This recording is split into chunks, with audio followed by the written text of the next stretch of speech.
unless they have this conservation clearance, they will not go ahead. But they have to, see, I have here the papers which are filed in the Supreme Court. I am laying them on the table of the House. I would like the Honorable Chief Minister and the Government of Goa to do the needful and take up the case strongly. Because I don't think Karnataka has any case. They are just trying to be high-handed, telling that this water is meant for drinking, which is false. Karnataka is heading for election. So lot of things are going to boil up in Karnataka. And lot of हांगा कर्नाटकातले आमचो share 75% ह्या न्हंयेन आसा 78%. कर्नाटकाचो share फक्त 18% आसा आनी 4% महाराष्ट्राचो आहा.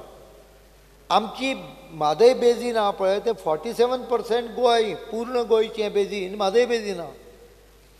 आनी केवळ एग्रीकल्चरचें उदक न्हय, खाऱ्या उदकाचो इनग्रेस जो आता खांडेपाराच्या हाज्या पर्यंत किंवा इतल्या डीप पर्यंत वता तो आनीक 10 किलोमीटर फुडें सरकतलो.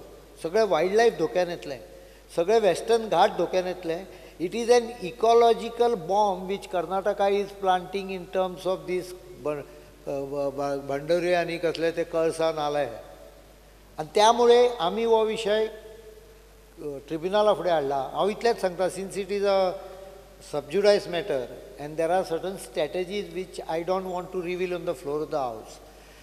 I can tell you this much, what they have told the Mhadei tribunal and what affidavit which appears, which we will check up, because we are not direct party in that, it is by some NGOs, before the Supreme Court are in complete variance.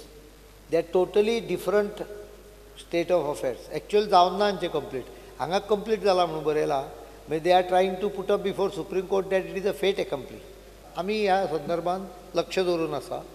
I have brought up the matter to the notice of the concern.